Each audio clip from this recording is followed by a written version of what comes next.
Hello guys, मैं अभिषेक गुप्ता स्वागत करता हूं आपके अपने YouTube channel Abhishek classes for commerce में। लास्ट वीडियोस में हम admission of a partner topic पर डिस्कशन कर रहे थे। अभी तक हम उसमें शॉर्ट टाइप्स ऑफ क्वेश्चन को कर चुके हैं। आज हम लॉन्ग क्वेश्चन पर डिस्कशन करेंगे जो कि CBSE में 12 मार्क्स, ISC में 7 या 8 मार्क्स और UP में 6 मार्क्स तक का आ जाता है और BCom पार्ट 1 में लॉन्ग क्वेश्चन में 20 मार्क्स का आता है। इस क्वेश्चन में आपको बैलेंस शीट और एडजस्टमेंट गिवन होती हैं और इस क्वेश्चन में आपसे या तो एग्जामिनर जनरल एंट्री या आपसे लेजर्स पूछ लेता है और आज हम लेजर और जनरल एंट्री दोनों को सीखेंगे। हालांकि एग्जाम में ये दोनों साथ नहीं आते, क्योंकि अगर ये दोनों एक साथ आएंगे तो इससे क्वेश्चन बहुत बड़ा हो जाएगा और आपका टाइम बहुत ज़्यादा कंज्यूम हो जाएगा। इसलिए एग्जामिनर इन दोनों में से एक चीज़ पूछता है, लेकिन ये कन्फर्म नहीं है कि दोनों आएंगे और सेपरेट ही आएंगे। कभी कभी हो सकता है दोनों साथ भी आ जाएं, डिपेंड करता है क्वेश्चन के सर्कमटेंसेस पर, क्वेश्चन की कंडीशन पर। लेकिन एक चीज़ आप हमेशा ध्यान रखिए, आप दोनों को कंबाइन करके मत सीखिए। आई मीन कि आपको पहले जनरल एंट्री कोई सिखा दे और फिर आप उसे लेज़र बनाना सीखें, या लेज़र पहले सिखा दे फिर जनरल एंट्री सीखें। ऐसा मत करिए। क्यों? सपोज करें आपसे क्वेश्चन में जनरल एंट्री पूछी गई है और आपने सीखा है लेज़र से जर्नल बनाना, तो आपको जनरल एंट्री बनाने के लिए पहले लेज़र बनाना पड़ेगा, फिर जनरल एंट्री बनानी पड़ेगी, तो आपका टाइम वेस्ट होगा। या इसका उल्टा करूँ मैं, आपसे क्वेश्चन की डिमांड हो जर्नल लेज़र की और आपने सीखा है जर्नल टू लेज़र, तो आपको पहले जर्नल बनाना पड़ेगा फिर लेज़र बनाना पड़ेगा, तो वेस्टेज ऑफ टाइम होगा ये। तो आपको दोनों चीज़ों को, जर्नल को और लेज़र्स को सेपरेटली सीखना बहुत ज़रूरी है। तो मैं आप लोगों को सेपरेटली ही सिखाऊंगा आज। ठीक है, क्वेश्चन आप लोगों के सामने है, मैं भी क्वेश्चन को पढ़ लेता हूँ। देखिए क्वेश्चन क्या कह रहा है। Following was the balance sheet of A and B whose were sharing profit in the ratio 2:1 as at 31st March 2019। Question कह रहा है ए और बी दो पार्टनर हैं, इनका प्रॉफिट शेयरिंग रेशियो 2:1 का है और आपको बैलेंस शीट गिवन है 31 मार्च 2019 को। बैलेंस शीट के दो पार्ट होते हैं, लाइबिलिटी और असेट्स। पहले लाइबिलिटी को पढ़ लेते हैं। कैपिटल दे रखी है, ए की है 15,000 और बी की है 10,000। क्रेडिटर हैं 32,950 और बैलेंस शीट का टोटल है लाइबिलिटी साइड का 57,950। असेट साइड में बिल्डिंग है आपके पास 25,000 की, प्लांट एंड मशीनरी है 17,500 का, स्टॉक है 10,000 का, सन्ड्री डेटर्स हैं 4,850 के और कैश इन हैंड है 600 रुपीज़ का और कुछ एडजस्टमेंट्स भी दे रखी हैं। ये बात रट्टा मार लीजिए, आप लोगों ने 11th क्लास में एक चैप्टर पढ़ा होगा फाइनल अकाउंट या NPO, 11th में था जो कि 12th से डिलीटेड हो गया है। उसमें भी एडजस्टमेंट्स होती थी। We know very well every adjustment has a minimum 2 effect. कम से कम 2 इफेक्ट तो डालेगी ही डालेगी, इसलिए उसका नाम एडजस्टमेंट है। तो सबसे पहले एडजस्टमेंट को ही सॉल्व करिए, क्योंकि एडजस्टमेंट ही मेन प्रॉब्लम क्रिएट करती है। अगर आपने एडजस्टमेंट को सही तरीके से सॉल्व कर लिया है तो आपका क्वेश्चन 50% तो सॉल्व हो ही गया। ठीक है, तो एडजस्टमेंट क्या है। They admitted C into a partnership on the following terms. C को उन्होंने निम्नलिखित कंडीशंस पर एडमिट किया है। पहली कंडीशन क्या है, C was to bring in 7,500 as his capital and 3,000 as a goodwill for 1/4 share in a firm। मतलब C 7,500 कैपिटल के तौर पर लेकर आएगा और 3,000 रुपये गुडविल के तौर पर लेकर आएगा और 1/4 शेयर प्रॉफिट लेगा। गुडविल कैश में क्रेडिट में, अगर गुडविल कैपिटल वाली लाइन के साथ में दी जा रही है इसका मतलब क्लियरली गुडविल कैश में है। Next, value of the stock and plant and machinery were to be reduce by 5%। Stock and plant and machinery की वैल्यू 5% से कम हो रही है। ध्यान रखिएगा, इसमें चेंजेस आ जाते हैं एडजस्टमेंट में। बाय और टू ये लिखा होता है। बाय का मतलब होता है से और टू का मतलब होता है का। मतलब बाय का, अगर बाय वर्ड लगा हुआ है तो बाय का मतलब ये है इतने से चेंजेस हुए हैं, डिफरेंस ये आया है। मतलब 10,000 था 15,000 हो गया, तो 5,000 का डिफरेंस है वो बाय से इंडिकेट होगा। और टू का मतलब होता है 10,000 का था 15,000 का हो गया, मतलब ये लास्ट वैल्यू होती है प्रेजेंट वैल्यू। तो इससे आपको डिफरेंस निकालना पड़ता है और इससे डिफरेंशिएट दिया गया होता है। ये आपने इकोनॉमिक्स में इलास्टिसिटी ऑफ डिमांड में भी पढ़ा होगा। ठीक है, थर्ड है a provision for doubtful debts was to be create on respect of a sundry debtors 375 rupees. Debtors पर PVD है। डेटर्स असेट्स होते हैं, PVD लगने से डेटर्स कम हो जाते हैं। Building was to be appreciated by 10%। Building 10% से बढ़ रही है। जैसा कि हम लोग पहले भी डिस्कशन कर चुके हैं, असेट्स और लायबिलिटी में होने वाले चेंजेस को हम लोग रिवैल्यूएशन में डालते हैं। चलिए तो स्टार्ट कर लेते हैं फर्स्ट एडजस्टमेंट से। फर्स्ट एडजस्टमेंट कहती है आपकी, पहले मैं आपको जनरल एंट्री सिखा देता हूँ। C was to bring 7,500 as a capital and 3,000 as a goodwill for 1/5 share of profit firm। C जो कि नया पार्टनर है 7,500 की कैपिटल लेकर आएगा और 3,000 की गुडविल लाएगा। आपको क्लियरली पता चल रहा है, capital and goodwill bought by new partner. Entry क्या होगी? Bank account debit to new partners capital account to premium for goodwill. तो न्यू पार्टनर का नाम क्या है? C। तो एडजस्टमेंट हो जाएगी, first bank account debit to C's capital account to premium for goodwill account. Capital कितनी थी? 7,500, गुडविल कितनी थी? 3,000, टोटल हो गया 10,500। क्लियर? अब गुडविल कैश में है, कैश गुडविल डिस्ट्रीब्यूट करने की एंट्री क्या होती है? Premium for goodwill account debit to sacrifice partners capital account. Question में ओल्ड पार्टनर के ओल्ड रेशो दिए गए हैं 2:1, नए पार्टनर का नया पोर्शन दिया गया है 1/4 और रेशो के बारे में कोई इंफॉर्मेशन नहीं है। In this condition old ratio is also sacrifice ratio, तो सैक्रिफाइस रेशो भी हमारा 2:1 होगा। तो एंट्री हो जाएगी premium for goodwill account debit to A's capital account to B's capital account. Goodwill कितने की थी? गुडविल थी 3,000 की, तो वही आ गई 3,000 की। आप 3,000 को 2:1 के रेशो में ब्रेक कर लेंगे, 2,000 एंड 1,000। क्लियर है? ठीक। उसके बाद value of stock and plant and machinery were to be reduced by 5%, मतलब स्टॉक और प्लांट एंड मशीनरी की वैल्यू कम हो रही है। अब आप सोचिए, स्टॉक और प्लांट एंड मशीनरी असेट्स होती है, असेट्स की वैल्यू को कम करने की मैंने आपको एंट्री क्या बताई थी? उसकी एंट्री मैंने आपको बताई थी revaluation account debit to sundry assets. अब असेट्स कौन कौन सी हैं? देखिए, revaluation account debit to stock और टू प्लांट एंड मशीनरी। ठीक है। अब स्टॉक कितने का था? स्टॉक बैलेंस शीट के असेट्स में दे रखा है 10,000 का। 10,000 का 5% कितना होता है? 500 रुपीज़। स्टॉक में आ गए 500 रुपीज़।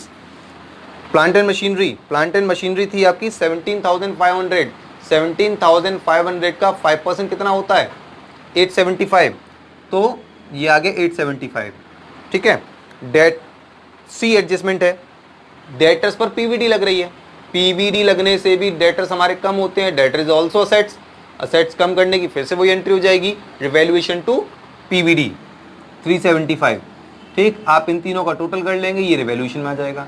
आप चाहें तो इनकी सिंगल सिंगल एंट्री भी कर सकते हैं। Like example, revaluation to stock 500, revaluation to machinery 875, revaluation to PVD 375। लेकिन टाइम वेस्ट होगा, इससे कोई बेनिफिशियल नहीं है, एक्स्ट्रा मार्क्स कुछ नहीं मिलेंगे, बल्कि इससे ही इंप्रेशन अच्छा जाता है। ठीक है। बिल्डिंग एप्रिशिएट हो रही है, एप्रिशिएट का मतलब होता है इंक्रीज होना और डेप्रिशिएट का मतलब होता है डिक्रीज होना। तो बिल्डिंग थी कितने की? 25,000 की, एप्रिशिएट हुई 10% से, तो 25,000 का 10% होता है 2,500। आपको निकालना आता होगा। 25,000 का 10%, 10 से 10 से 10, तो कितना बचा है? 2,500 रुपया। ठीक, 2,500। इंक्रीज इन असेट्स की entry sundry assets account debit, मतलब building account debit to revaluation. Clear है? चलिए, अब नेक्स्ट एंट्री आपका रिवैल्यूएशन डेबिट हुआ है 1,750, मतलब क्रेडिट और डेबिट। क्रेडिट हुआ है 2,500 से, डेबिट हुआ है 1,750 से। कौन सा पोर्शन बड़ा है? क्रेडिट बड़ा है। अगर क्रेडिट बड़ा है तो रिवैल्यूएशन की एंट्री आएगी, क्या आएगी? प्रॉफिट ऑन रिवैल्यूएशन की एंट्री। प्रॉफिट होगा बिकॉज क्रेडिट बड़ा है, तो एंट्री आएगी revaluation account debit to old partners capital account in their old ratio.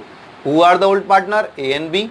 तो revaluation account debit to A's capital and B's capital, इन दोनों का डिफरेंस निकाल लेंगे, जो कि आएगा 750। 750 को 2/3 और 1/3 में ब्रेक करेंगे तो 500 और 250 आ जाएगा। क्लियर? ये तो हो गई आपकी जनरल एंट्री। क्लियर? अब बात करते हैं लेजर को लेकर। लेजर को इनसे कनेक्ट रखकर नहीं करना है मैं सॉल्व। क्यों? क्योंकि फिर वही चीज, हमें डिपेंडेंसी नहीं चाहिए, सेपरेशन के अकॉर्डिंग हम क्वेश्चन को सॉल्व करेंगे। तो ध्यान रखिए, आप लोग सीरियल से बनाएंगे। पहला रिवैल्यूएशन अकाउंट बनाएंगे, सेकेंडली आप बनाएंगे पार्टनर्स कैपिटल, थर्ड आप बनाएंगे बैंक अकाउंट, फोर्थ बनाएंगे बैलेंस शीट। बैलेंस शीट आप लोगों के सिलेबस से इस ईयर के लिए डिडक्ट हो गई है, डिलीटेड हो गई है, तो फिर भी मैं आपको सिखा देता हूं ताकि आप लोगों को फ्यूचर में अगर आप टीचर बनते हैं तो आपके लिए हेल्पफुल रहे। ठीक है, चलिए पहले फिर वही एडजस्टमेंट सॉल्व करेंगे। एडजस्टमेंट सॉल्व करेंगे तो पहली एंट्री क्या आएगी, capital and goodwill bought by new partner. अब दिमाग में रखिए उस एंट्री को, bank account debit to A's capital to premium for goodwill. चाहे तो चलिए आज देख भी लीजिए, ये रही। अब क्या आप बैंक अकाउंट बना रहे हैं, डेबिट साइड, कुछ नहीं करना है, लेजर पोस्ट करना है आपको। बैंक डेबिट हो रहा है, क्या आप बैंक अकाउंट बना रहे हैं, बैंक बिल्कुल बना रहे हैं। बैंक क्या हो रही है, डेबिट हो रही है, डेबिट साइड में जाइए और अपोजिट वाले अकाउंटों को आप इसमें मेंशन कर दीजिए। तो ये आ गया to C's capital account to premium for goodwill account. ठीक है, अब सीज कैपिटल हमें प्रत्येक अकाउंट में एवरी अकाउंट को चेक करना पड़ेगा। तो सीज कैपिटल अकाउंट, क्या आप सीज कैपिटल अकाउंट बना रहे हैं, पार्टनर्स कैपिटल, देखिए सी है, सी का नाम है, तो सी क्या हो रहा है, क्रेडिट हो रहा है। क्रेडिट साइड में जाएंगे, अपोजिट में कौन है इसके, ये तो इसके संग वाला है, हमें अपोजिट वाला लेना होता है बैंक। तो क्रेडिट हो रहा है, क्रेडिट साइड में जाएंगे, आप लिख देंगे बाय बैंक अकाउंट और अमाउंट डाल देंगे सी में। देखिए मैंने यहाँ डैश लगा दिया है। अब प्रीमियम फॉर गुडविल, क्या आप प्रीमियम फॉर गुडविल का अकाउंट बना रहे हैं, देखिए ये रिवैल्यूएशन है, ये पार्टनर्स कैपिटल है, ये बैंक के बैलेंस शीट है। रिवैल्यूएशन का अकाउंट ही नहीं है तो ये नहीं बनेगा, नहीं ट्रांसफर होगा कहीं पर भी। ठीक है, नेक्स्ट एंट्री थी गुडविल को डिस्ट्रीब्यूट करने की entry, premium for goodwill account debit to A's capital and B's capital. तो प्रीमियम फॉर गुडविल का अकाउंट तो हम बना ही नहीं रहे हैं, इस पर ध्यान ही मत दीजिए आप। हम बना रहे हैं ए और बी का, तो बना रहे हैं एस कैपिटल बीस कैपिटल, ए और बी, ये रहा पार्टनर्स कैपिटल। क्या हो रहे हैं, क्रेडिट हो रहे हैं। क्रेडिट साइड बाय साइड होती है, बाय साइड में जाइए और अपोजिट का नाम डाल दीजिए, by premium for goodwill account. ये रहा कितना कितना, 2000 ए में और 1000 बी में। ठीक है, चलिए ये दोनों एंट्री आपकी सॉल्व हो गई। उसके बाद रिवैल्यूएशन अकाउंट बना रहे हैं आप, बिल्कुल बना रहे हैं। रिवैल्यूएशन डेबिट हो रहा है, डेबिट साइड में जाइए और इन तीनों का मेंटेन कर दीजिए वहां पर। ये रहा टू स्टॉक, टू मशीन और टू पीवीडी। ठीक है, अब ये तीनों आइटम बैलेंस शीट में भी तो आते हैं। बैलेंस शीट में कहाँ आते हैं, असेट्स में, लायबिलिटी में। असेट्स में स्टॉक, ये रहा स्टॉक। स्टॉक कितने का था, 10,000 का तो था, 500 से कम हो गया था, तो कितने का रह जाएगा, 9,500। ठीक है, नेक्स्ट मशीनरी। मशीनरी ये रही प्लांट एंड मशीनरी, 7,500 की थी, 875 से कम हुई थी, तो कितने की हो जाएगी, 16,625। नेक्स्ट पीवीडी जो कि लगती है डेटर्स पे। डेटर्स पहले कितने के थे, 4850 के, 375 से लेस हो गए तो 4475। देखिए एक इफेक्ट यहाँ गया, एक इफेक्ट बैलेंस शीट में आ गया। ठीक है, तो मैंने इसलिए कहा था every adjustment has a minimum 2 effect. Next entry पर आइए, बिल्डिंग। बिल्डिंग आपकी एप्रिशिएट हुई थी, एंट्री थी बिल्डिंग टू रिवैल्यूएशन। तो रिवैल्यूएशन क्या हो रहा है, क्रेडिट हो रहा है। क्रेडिट साइड में जाइए, बाय बिल्डिंग 2500। बिल्डिंग पहले कितने की थी, बिल्डिंग थी 25,000 की, तो पहले थी 2,500 से इंक्रीज हो गई, तो कितनी हो गई, 27,500। देखिए दो इफेक्ट पड़ रहे हैं, फिर से हर एडजस्टमेंट के कम से कम 2 इफेक्ट जरूर पड़ेंगे, ये बात ध्यान रखिएगा। अब आप देख लीजिए, क्रेडिट साइड है 2,500 की, डेबिट साइड बैठ रही है, इन सबका टोटल लगा लीजिए, ये बैठेगी आपकी टोटल 1,750 की। क्रेडिट में से आप डेबिट को माइनस कर लेंगे तो ये साइड आ जाएगी आपकी प्रॉफिट की, बिकॉज क्रेडिट साइड बड़ी है 750। इसको आप बंद करेंगे, ध्यान रखना, to profit transfer to partners capital account, और इसको आप ब्रेक कर देंगे ए और बी के लिए 2/3 और 1/3, जो कि ये निकल कर आएगा 500 एंड 250। मैंने मेंशन कर दिया। ठीक है, तो हमारा रिवैल्यूएशन अकाउंट कंप्लीट हो गया अब तक। ठीक है, उसके बाद अब आप क्या करेंगे, देखिए आपने रिवैल्यूएशन में कहीं किसी पार्टनर का नाम डाला है, 2 साइड में डाला है, तो 2 वाला बाय में ट्रांसफर करेंगे आप। बाय रिवैल्यूएशन अकाउंट के नाम से आता है, ए का अमाउंट ए में, बी का अमाउंट बी में डाल देंगे। बैलेंस शीट की लायबिलिटी में आप लोगों के पास ए और बी के कैपिटल के बैलेंस थे। ए की कैपिटल थी 15,000, बी की कैपिटल थी 10,000, ये हमेशा बाय साइड में आती है। क्यों? अगर ये लायबिलिटी साइड में दे रखी है तो इसका मतलब लायबिलिटी का नेचर होता है credit and the by side is credit. अगर ये असेट्स में दे रखी होती तो असेट्स का नेचर होता है डेबिट, तो ये टू साइड में आती। क्लियर? अब हमने ये सारा मेंटेन कर लिया, इस साइड कुछ है ही नहीं, तो इन सब का टोटल लगाइए। ए का लगाइए 17,500, 17,500, बी का लगाइए 11,250, 11,250, सी का लगाइए 7,500, 7,500। यहाँ लेस करने के लिए कुछ भी नहीं है, तो एग्जैक्टली आप वही डाल देंगे बैलेंसेस के नाम से। ठीक, अब असेट साइड में आपके पास कैश और थी 600 की। कैश और बैंक लमसम एक ही मानी जाती है, लेकिन बहुत डिफरेंस होता है उनमें। कैश का मतलब होता है हमारे बिजनेस में कितना कैश है, लिक्विड, और बैंक का मतलब होता है बैंक बैलेंस। तो मैंने जो हमारे पास कैश था तो यहाँ पर उस कैश को डिपॉजिट कर दिया बैंक में। अगर आपके पास बैंक बैलेंस होता तो आप यहाँ कैश नहीं लिखते, बैलेंस बीडी लिखते, बिकॉज बैंक में बैंक का नाम नहीं आता, लेकिन बैंक में कैश का नाम आ जाता है। तो टोटल लगा लेंगे आपके।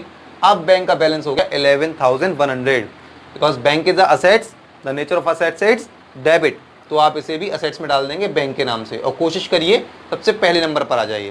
क्लियर है? अब आप ध्यान दें तो असेट साइड का पूरा मैं आइटमों पे मैं टिक लगा चुका हूँ।